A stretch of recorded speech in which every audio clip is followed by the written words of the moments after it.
The morning sun cast long shadows across the crystal halls of Galactic Unity Academy.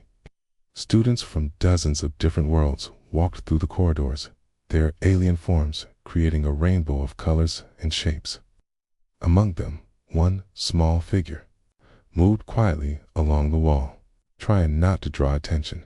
Han Mingi clutched her worn backpack tighter as she hurried toward her xenobiology class. At 22, she was older than most students, but her small frame and quiet manner made her seem younger. Her black hair hung straight down her back, and her simple gray clothes looked old compared to the bright uniforms worn by other students.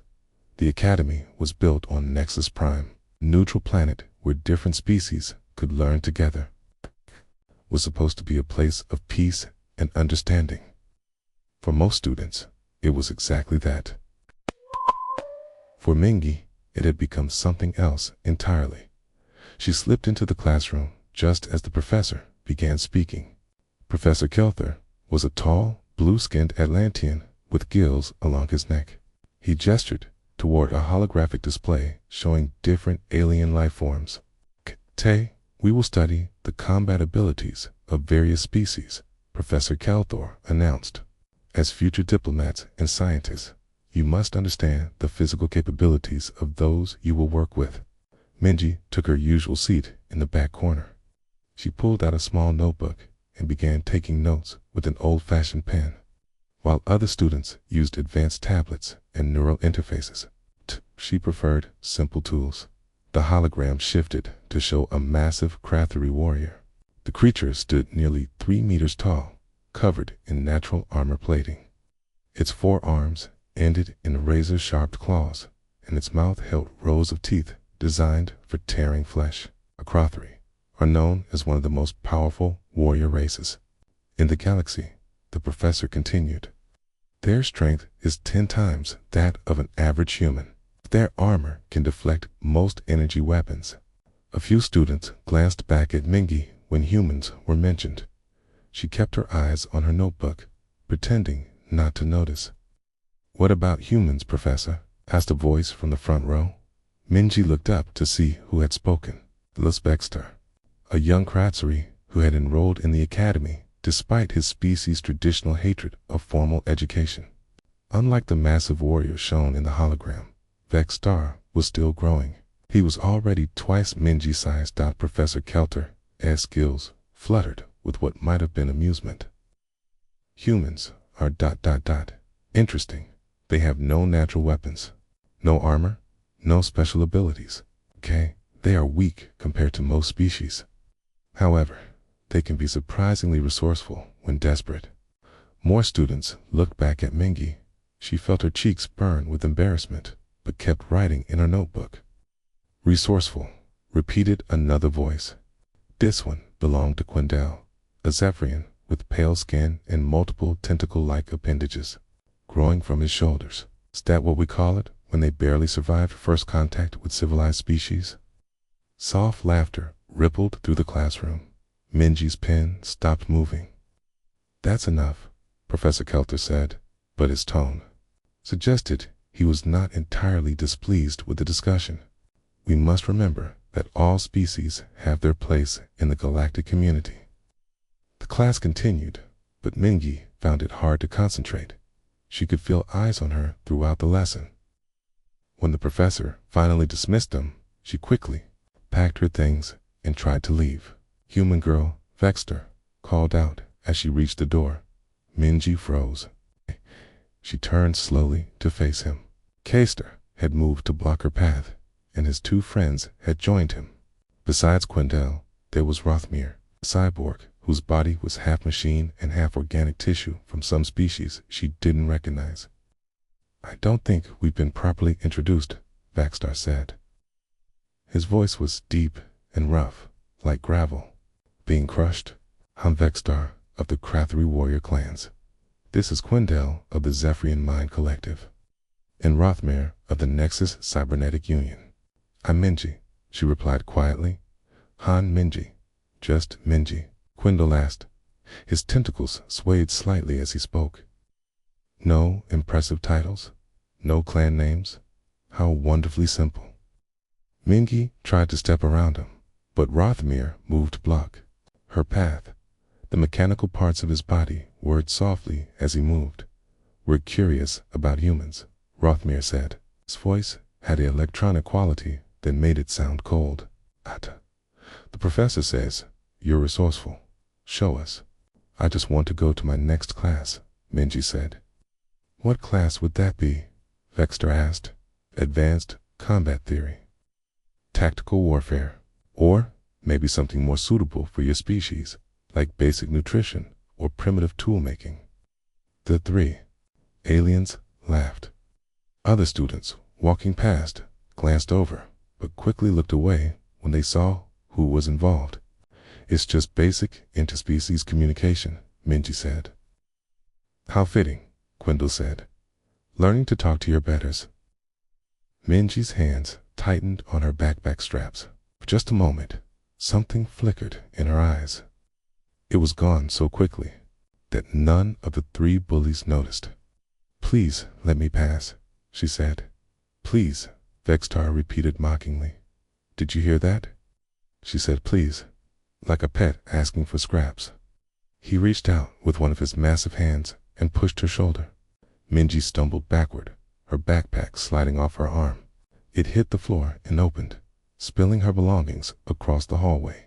Books, notebooks, and pens scattered everywhere.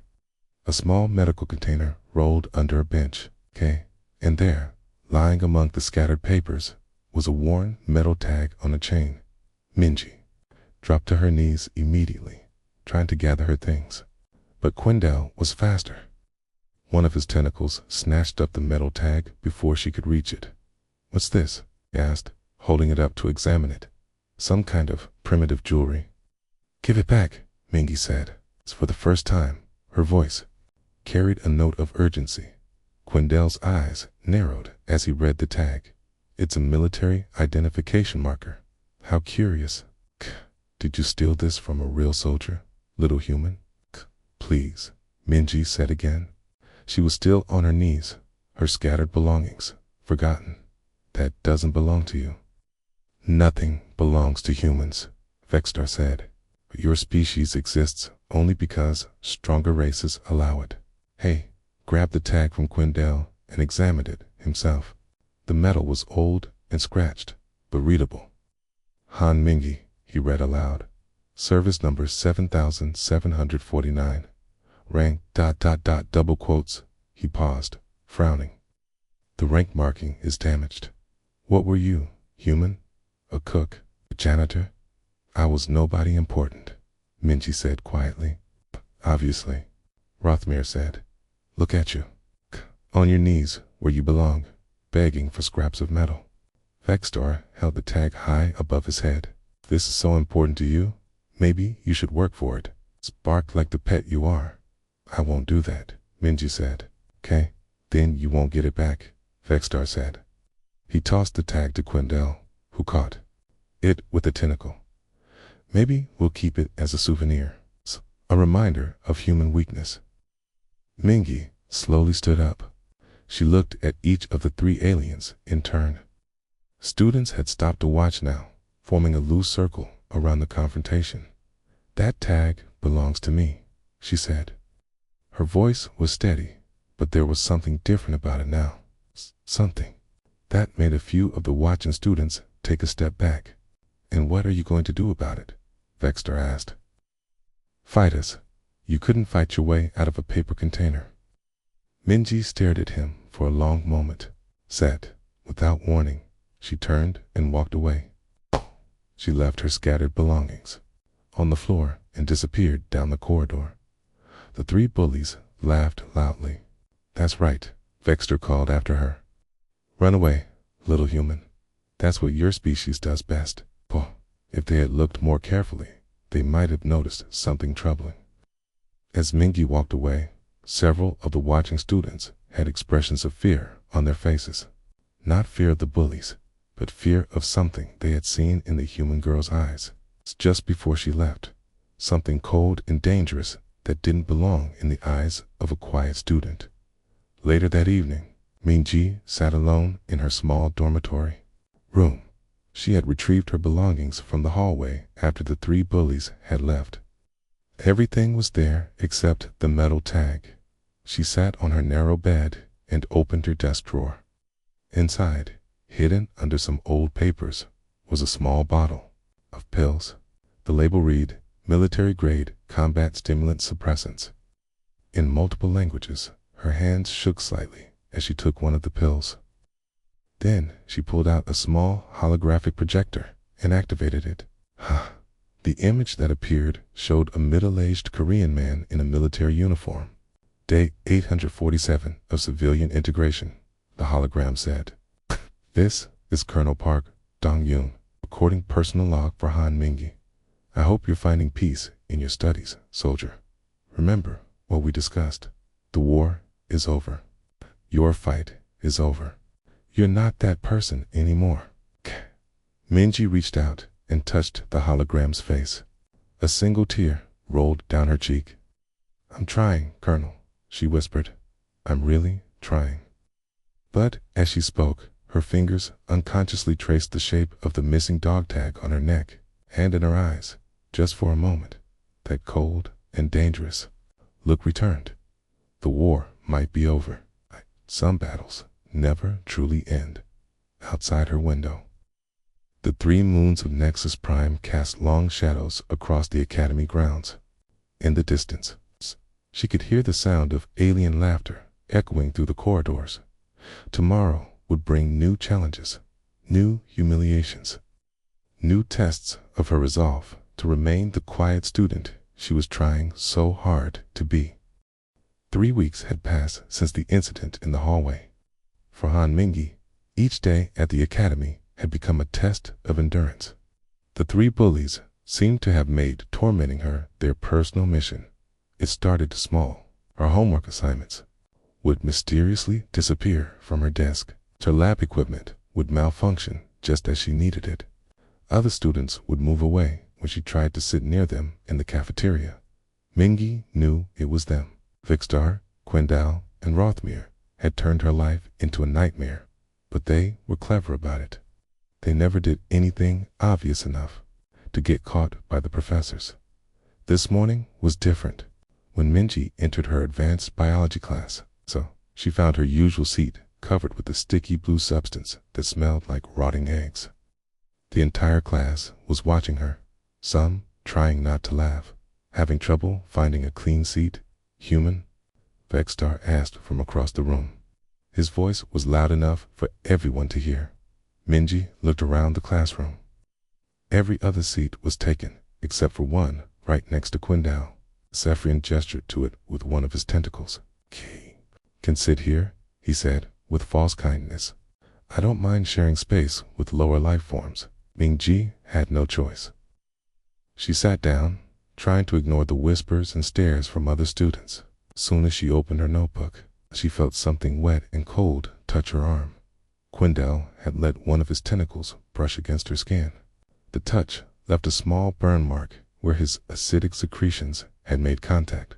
Sorry, he said, not sounding sorry at all. I sometimes forget how fragile human skin is. Minji pulled her sleeve down to cover the mark. She had learned not to react. Any response would only make things worse. Professor Kelther entered the classroom and began his lecture on defensive adaptations in different species. As he spoke, Minji tried to focus on taking notes, but Quindal kept accidentally bumping into her. The Crothari have developed thick armor plating, the professor was saying. The Zephyrians have acidic defenses. The Nexus Collective has technological enhancements. What defensive adaptations do humans have? Gray, the question hung in the air. Several students looked at Minji, waiting for her to answer. Humans have ... intelligence, suggested a student from the middle row. Desperation, Vikstar said. Loudly, they fight dirty when they're cornered. Like animals, Quindal added. Dangerous when they have nothing left to lose. Professor Kelther nodded thoughtfully. Interesting observations. Perhaps our human student can provide insight into her species' survival mechanisms. All eyes turned to Minji.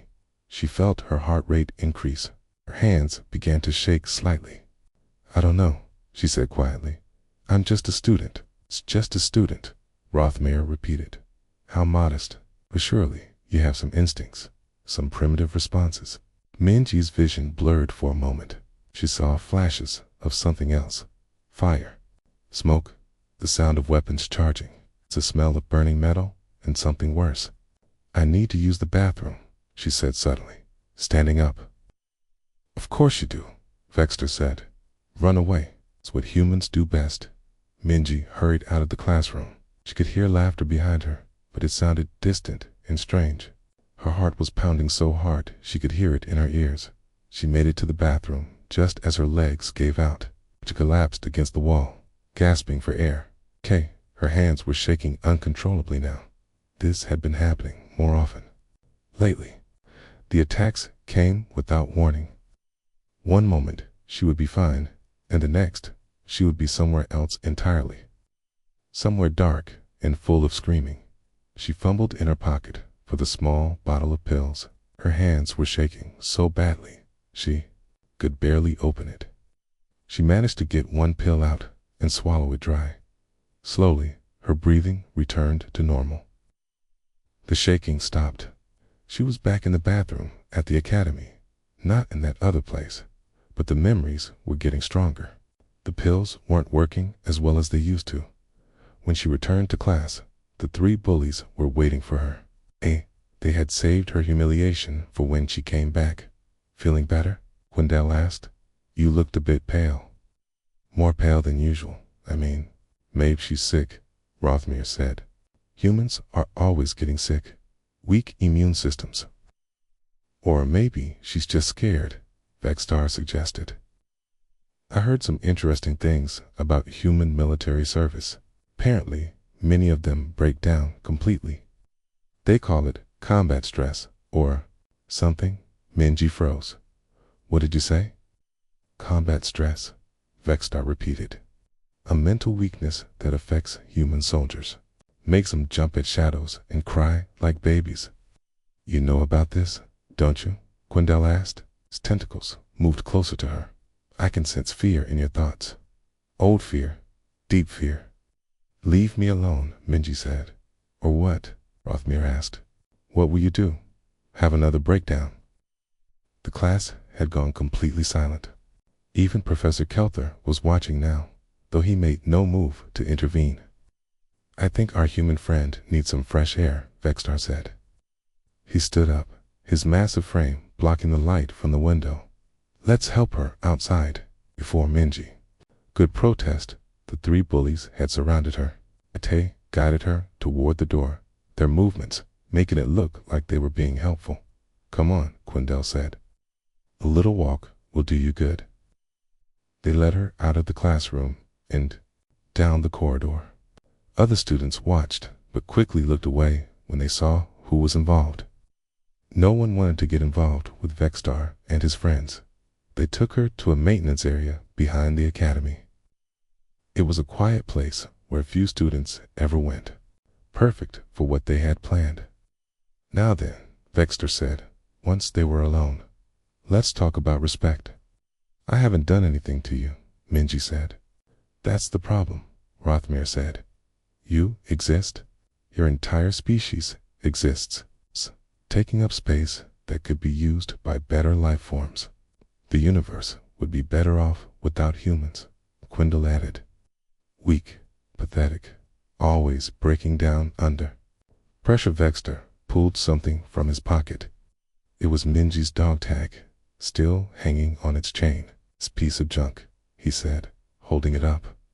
"You wanted it back so badly. What makes it so special? What did you do to earn it?" "Give it back," Minji said. Her voice was steady, but her hands were starting to shake again. "I don't think so," Vextar said. "Think I'll keep it.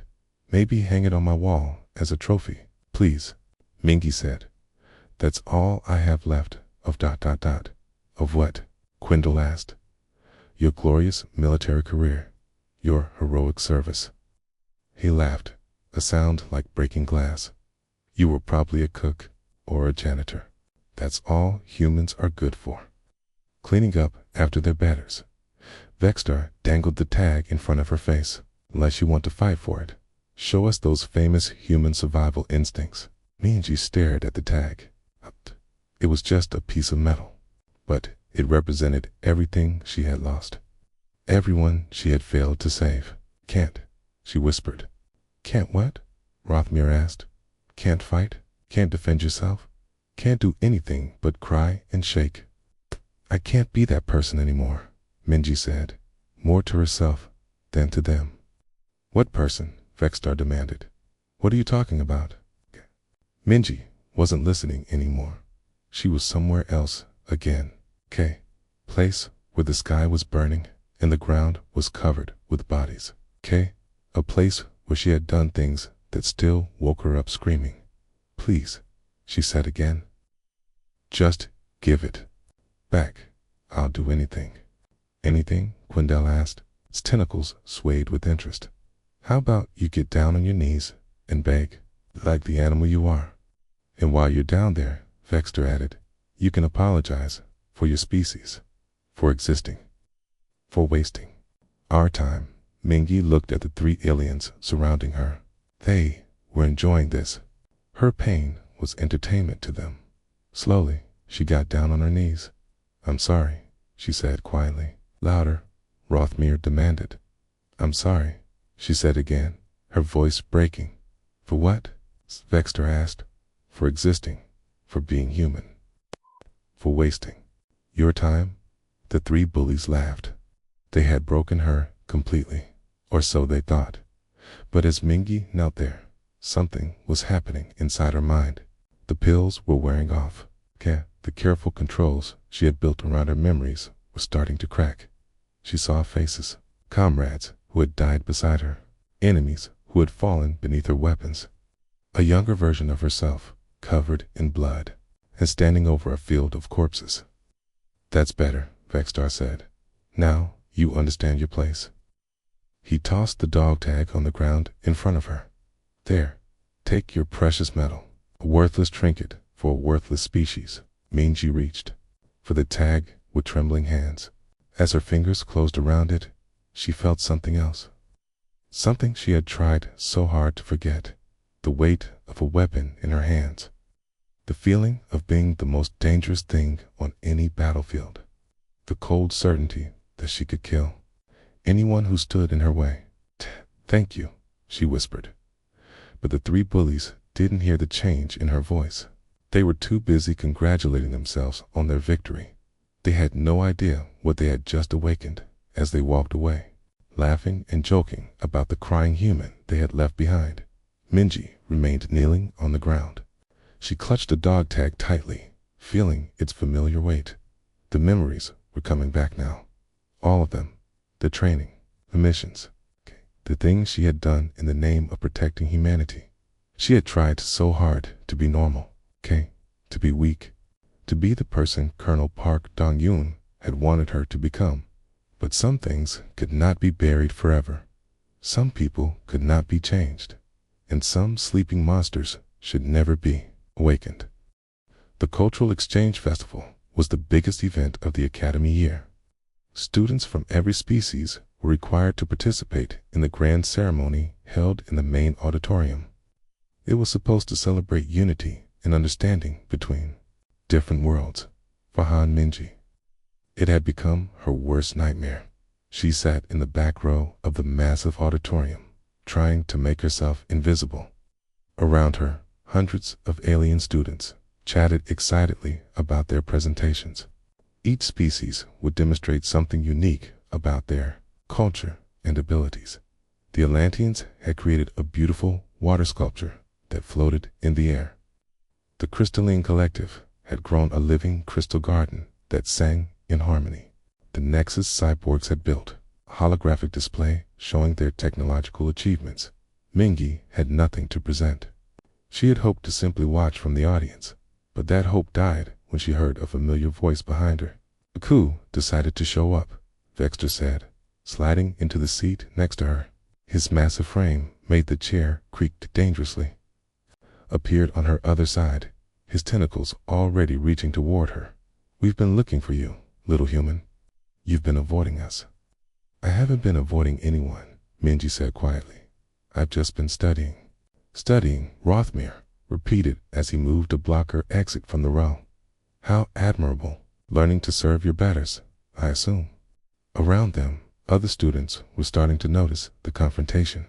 Some moved away, not wanting to get involved.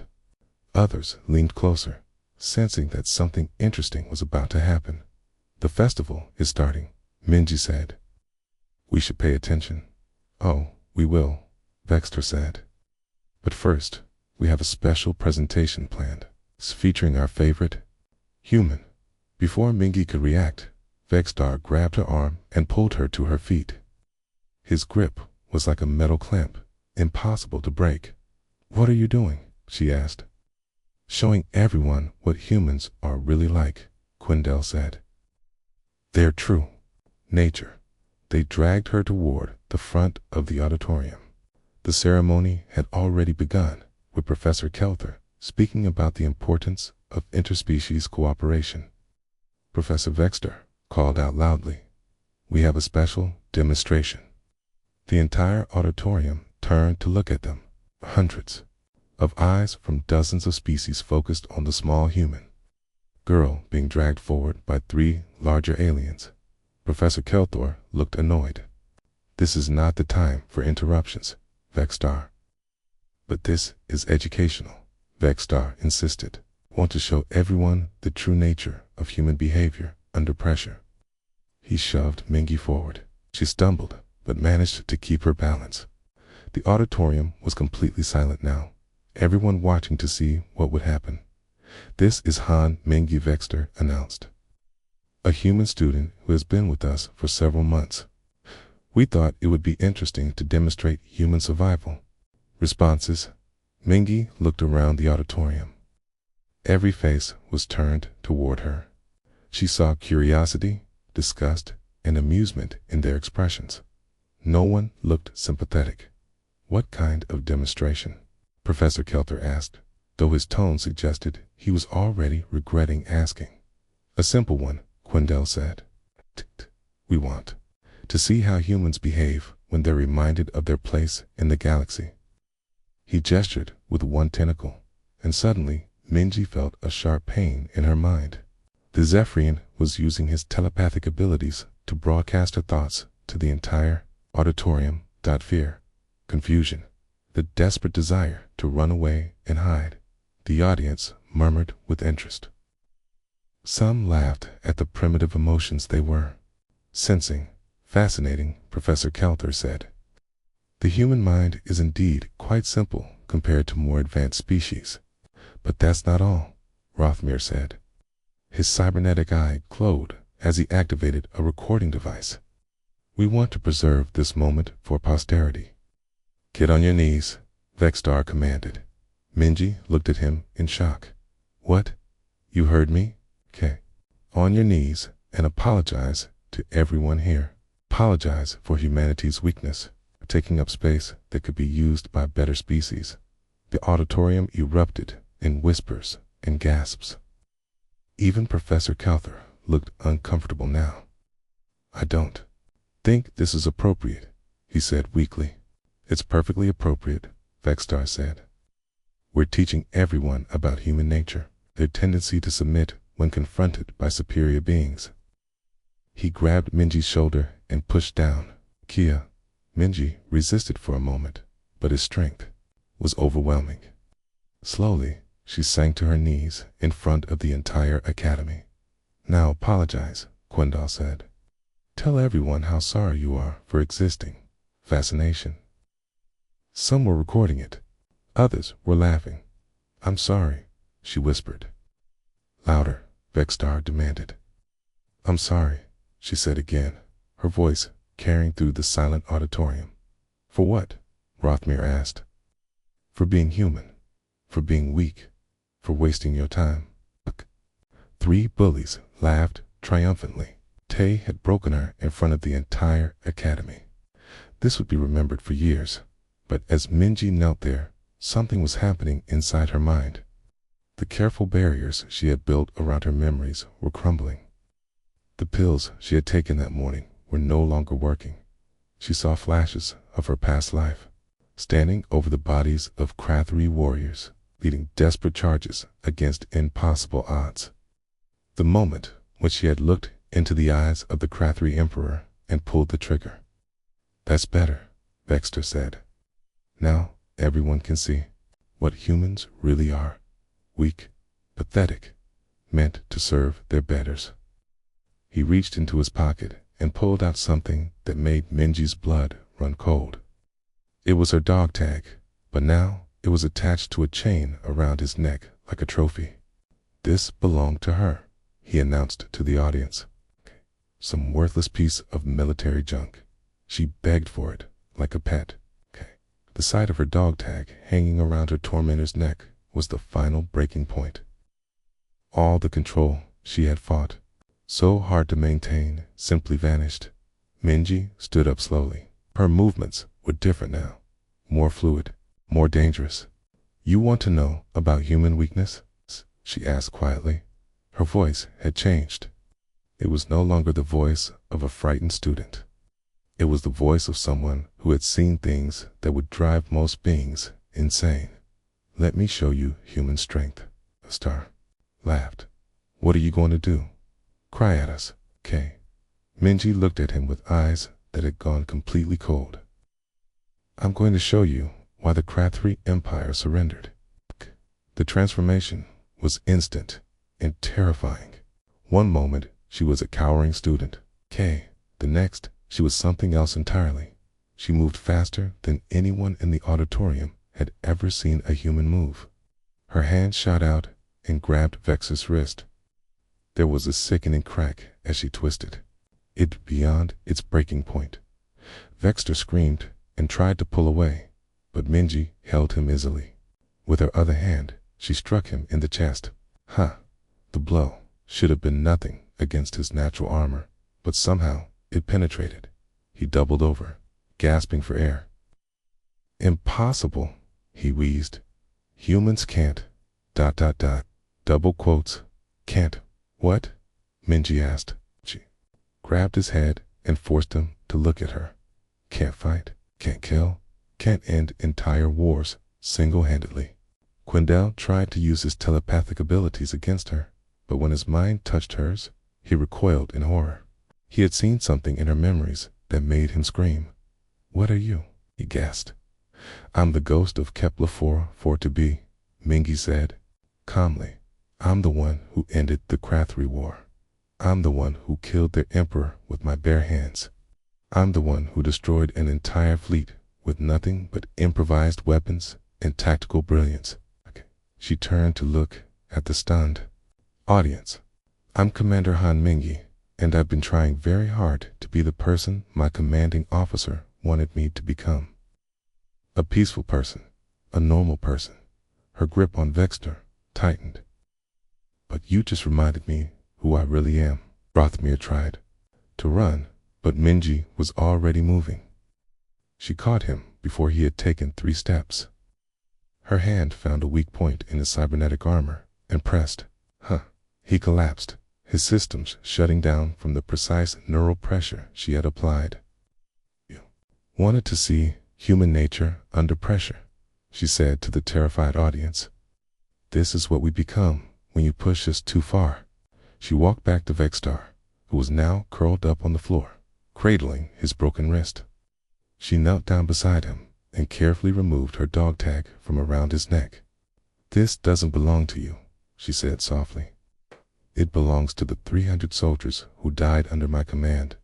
It belongs to the thousands of Krathri the first killed to protect human colonies. It belongs to the part of me that your species made me become." She stood up and looked around the auditorium. Every being there was staring at her in shock and terror. "Came here to learn," she said, "to understand other species, to find peace after years of war. But you've reminded me that some lessons can only be taught through strength." Security forces were finally arriving, but they stopped when they saw the scene. 3 of the academy's strongest students were on the ground, defeated by a small human girl who looked like she had barely exerted herself. "My name is Commander Han Mingi," she announced to the silent auditorium. "I am the ghost of Kepler 4, for it to be. I am the butcher of the Krathari Empire. I am the human who ended a war that was killing millions." She clipped the dog tag back around her neck, where it belonged. "Okay, and I am very, very tired of being treated like I'm weak." The auditorium erupted in chaos. Students fled in panic. Professors shouted orders. News drones activated to record everything. The news spread across the galaxy in less than 6 hours. In her small dormitory room, Han Minji sat on her bed, watching the chaos unfold on her old tablet. Every major news network was covering the story. The headlines were all variations of the same shocking revelation. Legendary war hero found alive at Academy Ghost of Kepler 4, to be. Emerges from hiding human commander who ended Krathari War, revealed the Academy was in complete chaos. Students were being evacuated. Parents were demanding answers. Officials from dozens of worlds were making urgent statements. Minji turned up the volume on a news report from the Galactic Broadcasting Network. A serious-looking Atlantean reporter was speaking rapidly. The human, known as Han Mingi, has been confirmed to be Commander Han Mingi, the legendary military leader who single-handedly ended the Krathari War 3 years ago. She was presumed dead after the Battle of Kepler 4, to be, but has apparently been living quietly as a student at Galactic Unity Academy. The screen switched to archival footage that made Minji's stomach clench. She watched herself from 3 years ago, younger and covered in blue Krathari blood, standing over the body of Emperor Vextal. Her face in the recording was cold and emotionless, nothing like the frightened student she had been pretending to be. Commander Mingi was responsible for the deaths of over 50,000 Krathari soldiers during the war, the reporter continued. Her tactics were considered brutal, even by human standards. She earned the nickname Ghost of Kepler 4, to be after she infiltrated a Krathari command ship and killed their entire leadership structure in a single night. The footage switched to interviews with former soldiers who had served under her command. Minji recognized some of the faces, men and women who had followed her into impossible battles and somehow survived. "She saved us all," said Captain Lee Jinyuk, now wearing civilian clothes. "The Krathari were going to wipe out every human colony. Commander Minji stopped them. She did things that no one else could do. I saw her take down 12 Krathari warriors with nothing but a broken piece of metal," said Sergeant Kim Yoonji. "She wasn't human in those moments. She was something else, something terrifying." The reporter appeared again. "The question now is what happens next." "The Krathari government is demanding her immediate arrest and extradition. They claim she is a war criminal responsible for genocide." Mingi muted the tablet and lay back on her bed. Through her thin walls, she could hear the sounds of confusion and fear. Students were packing their belongings and leaving. Parents were arriving to take their children home. The academy that had been her refuge was falling apart. There was a soft knock on her door. Minji sat up, suddenly alert. Her old instincts were fully awake now, analyzing every sound for potential threats. "Come in," she said. The door opened to reveal Administrator Morthic, the pompous Zalakian who ran the academy. Looked terrified. Behind him stood 2 academy security guards, but they kept their distance. Miss ... Commander, I'm not sure how to address you," Morthic stammered. "Minji is fine," she said calmly. "Right, Minji? We need to discuss your situation. The academy is ... Well, it's in crisis mode. Parents are pulling their children out. Governments are making demands. We have reporters camping outside the gates." Minji nodded. "I understand. I never meant for this to happen." "What you meant doesn't matter now," Morthic said, his fear making him bold. "Do you have any idea what you've done? 3 of our students are in the medical center. One of them may never recover fully from whatever you did to his mind. Quindel will be fine, Minji said. I only showed him a few memories. Nothing that will cause permanent damage. Ha! A few memories, Morthic repeated. Of what? Of war. Of what it really looks like when someone tries to exterminate your entire species. The administrator shuddered. The Karari government is sending a warship. They want you arrested for crimes against their people. And the human coalition is sending their own ships, Mingi said. They want me under their protection. She had received the message an hour ago. Her old commanding officer, Colonel Park Dong-yoon, was personally leading a fleet to Nexus Prime. The man who had helped her fake her death and disappear was coming to clean up the mess she had made. This is going to start another war, Morthic said. No, Minji said firmly. It won't. I won't let it. Before the administrator could respond, another knock came at the door. This one was different, harder, more urgent. Come in, Minji said. The door opened to reveal someone she didn't expect. It was Vexter, his arm in a medical cast and his face pale with pain and fear. Behind him were Quindel and Rothmere, both looking like they had seen ghosts. We need to talk, Vexter said quietly. Morthic looked confused. What are you three doing here? Should be in the medical center. We discharged ourselves, Quindel said. His tentacles were moving erratically, a sign of extreme stress in his species. We had to come here. Why? Minji asked. Vextar stepped into the room, moving carefully. 'Cause we need to understand what we saw today. ... What you did. It doesn't make sense. What doesn't make sense? Minji asked. You could have killed us easily, Rothmere said. His cybernetic voice was even more electronic than usual, as if his emotional circuits were overloaded. We watched the news reports. We know what you're capable of. You ended an entire war. You killed our emperor. You destroyed fleets. So why didn't you kill us? Vextar asked. Minji looked at the three aliens who had made her life miserable for weeks.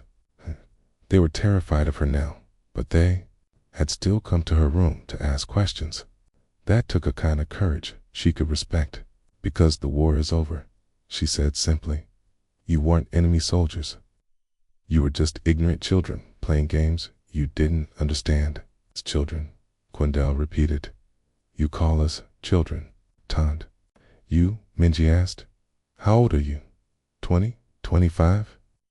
I've been fighting wars since I was 17.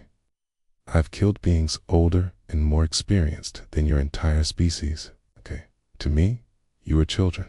Okay. The room fell silent. Even Administrator Morthic seemed stunned by her casual admission of violence. The human we tormented for weeks, Vextar said slowly, could have ended our lives at any moment. Every moment, Minji confirmed. Every time you pushed me down. Every time you took my things. Every time you made me kneel. Was calculating exactly how to kill you. It's automatic now. I can't turn it off. Then why did you let us do it? Quindel asked. Mingi stood up and walked to her small window.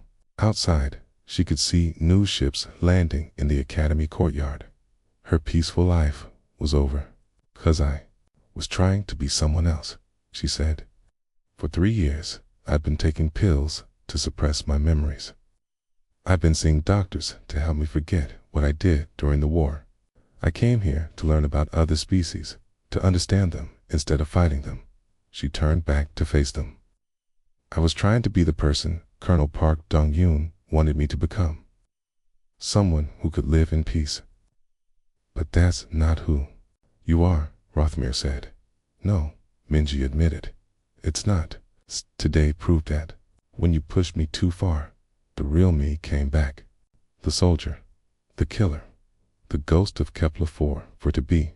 Vextar clutched his broken arm. We awakened a monster. Kias, Mingi said. You did. And now everyone will pay the price for it. The tablet on her bed chimed with an incoming message. Kay glanced at it and saw Colonel Park Dong-yoon's face appear on the screen. "Minji," he said, his voice tired and sad. "I'm 3 hours out from Nexus Prime. The Krathri have sent Admiral Sexthane with orders to bring you back for trial. This is going to get complicated." "I know," Minji said to the screen. "There's something else," the colonel continued. "The news networks got hold of your complete military record.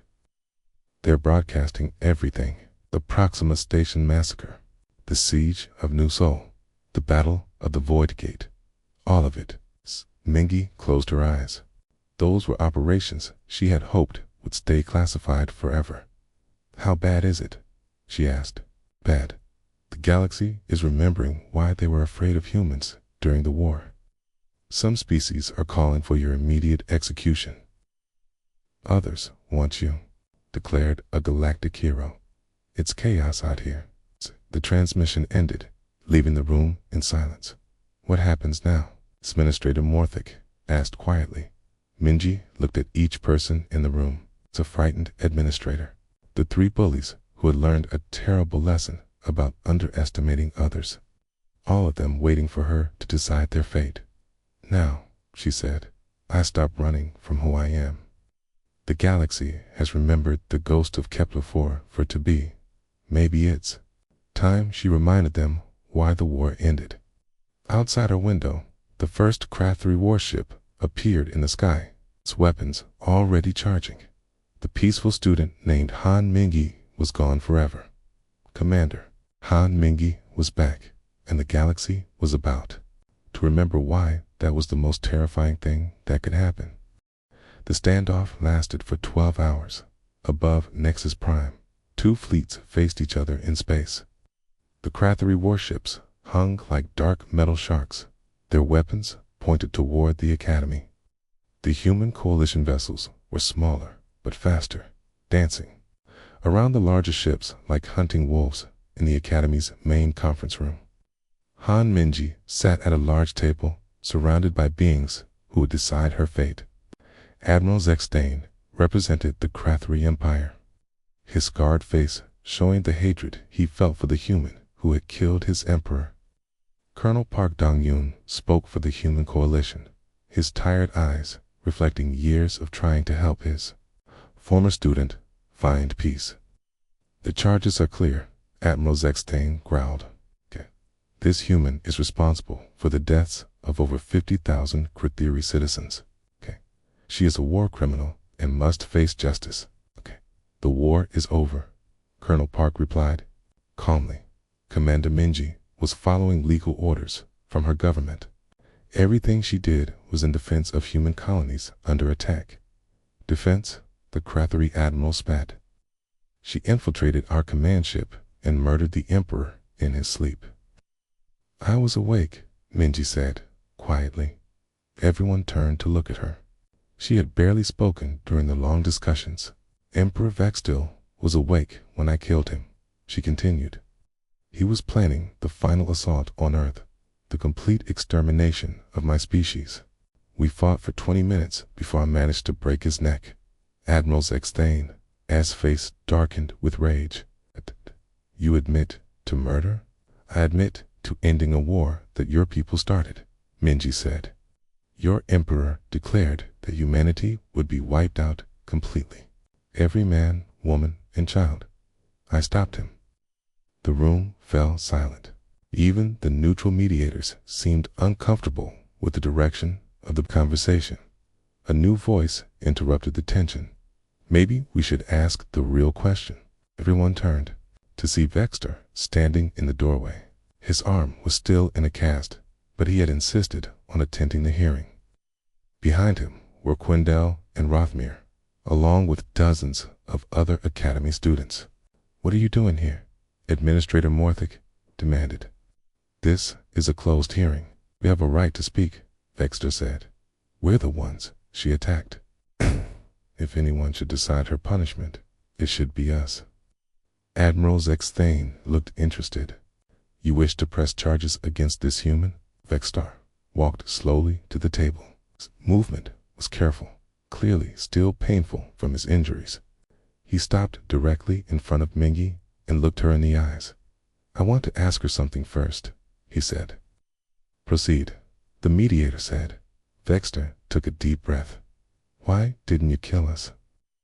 The question hung in the air. Even Admiral Zekstein leaned forward to hear the answer. "Because you weren't my enemy," Mingy said simply.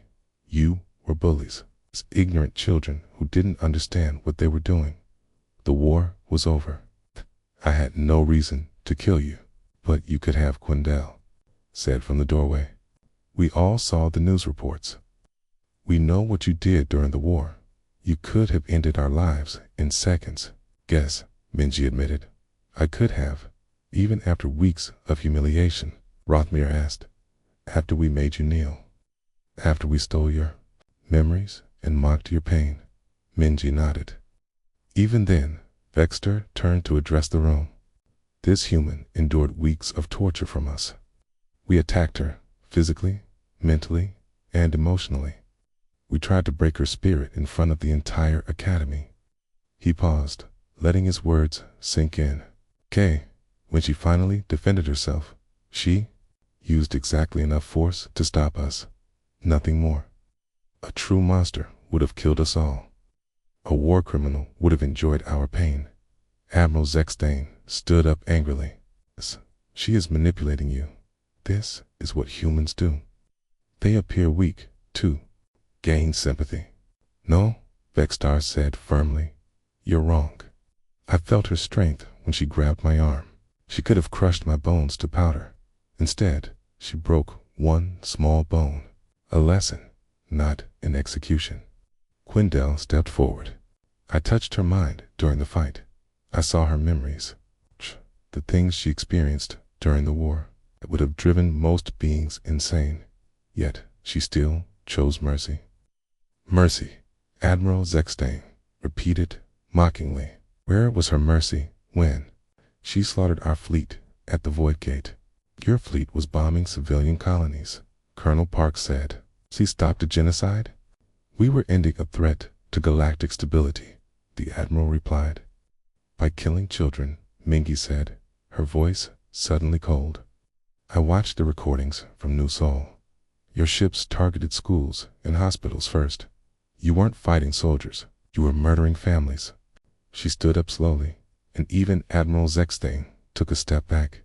"Every Krathri I killed was a choice," she continued. "Every ship I destroyed was to save human lives. I never enjoyed it.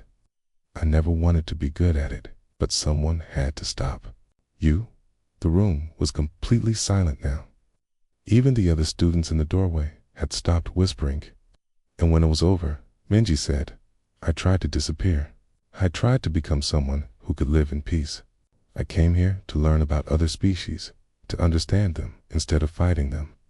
She looked directly at Admiral Zekstein. "I spent 3 years taking medicine to forget the war. 3 years trying to be normal. It's 3 years learning to see other species as potential friends instead of targets. Until these 3 reminded you what you really are," the Admiral said. "No," Mingy said. "They reminded me that some people will never change. Some people will always see differences as reasons for hatred. But they also showed me something else." She turned to look at Vextar, Quindel, and Rothmere. "They showed me that people can learn. They came to my room to understand. They could have stayed in the medical center, feeling sorry for themselves. Instead, they chose to face their fears and ask questions." Vextar stepped closer to the table. "We want to make a statement." "Proceed," the mediator said. "A kill we don't want." "Commander Mingy arrested," Vextar said. "We want her to stay at the academy." Admiral Zekstein exploded. "Impossible. Okay. She is a war criminal. Okay. She is a teacher," Quindel said. "In 5 minutes, she taught us more about strength and mercy than we learned in years of traditional education. The academy could use someone like her," Rothmere added. "Someone who understands the real cost of hatred and violence." Other students began to speak up from the doorway, voices from dozens of different species, all saying the same thing. They wanted Minji to stay. Administrator Morthic looked shocked. But the parents, the governments, they're all afraid. Let them be afraid, said a new voice. Everyone turned to see an elderly Atlantean entering the room. Professor Kelther walked slowly to the table, his gills fluttering with emotion. For weeks, I watched 3 students torment another student, he said. I did nothing because I believed humans were inferior. I was wrong. He looked at Minji with something like shame in his eyes. This human showed more restraint and wisdom in 5 minutes than I have shown in 50 years of teaching. She could have killed them all, Professor Kelther continued. Instead, she chose to teach them. That is not the action of a war criminal. That is the action of someone who has learned from her experiences. Colonel Park stood up. The Human Coalition supports the Academy's request. Commander Mingi will remain here as both a student and a guest lecturer on conflict resolution. Unacceptable. Admiral Zechstein snarled. Qua, the Krathri Empire demands justice. Then you'll have to fight another war to get it, Colonel Park replied calmly.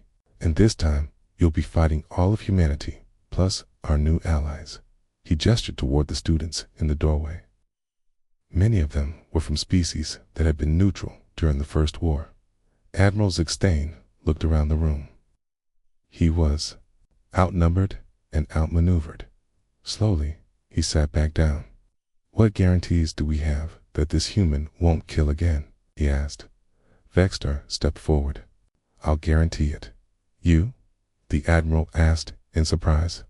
I'm requesting transfer to become her first student, Vextar said. She's going to teach about strength and mercy. I want to learn. So do I, Quindel said. Kondo said, and I, Rothmere added. Soon, dozens of students were requesting to study under the human they had once feared. Admiral Zechstein looked defeated. This is madness. This is growth, Professor Kelther said. This is what education should be. 6 months later, Han Minji sat in the same cafeteria where she had once eaten alone. Now, students from across the galaxy surrounded her table. They asked questions about history, about war, about the difficult choices that leaders must make. Vextar sat to her right, his arm fully healed. He had become her most dedicated student, learning about human military tactics and the psychology of conflict. Quindel sat to her left, his tentacles calm and controlled. He was studying the mental effects of trauma and how different species processed pain. Rothmere had started a research project on technological solutions to prevent future wars. Commander Vextar said during a pause in the conversation, I have a question? Just Minji, she corrected gently. I'm not a commander anymore, Minji, then. Do you ever regret not killing us that day? The table went quiet. It was a question many students had wanted to ask, but were afraid to voice. Minji considered the question seriously. No, she said finally. That day, I remembered who I used to be. But I also learned who I could become. She looked around at the young faces surrounding her. During the war, I was very good at destroying things. Here, I'm learning to build things, relationships, understanding, hope.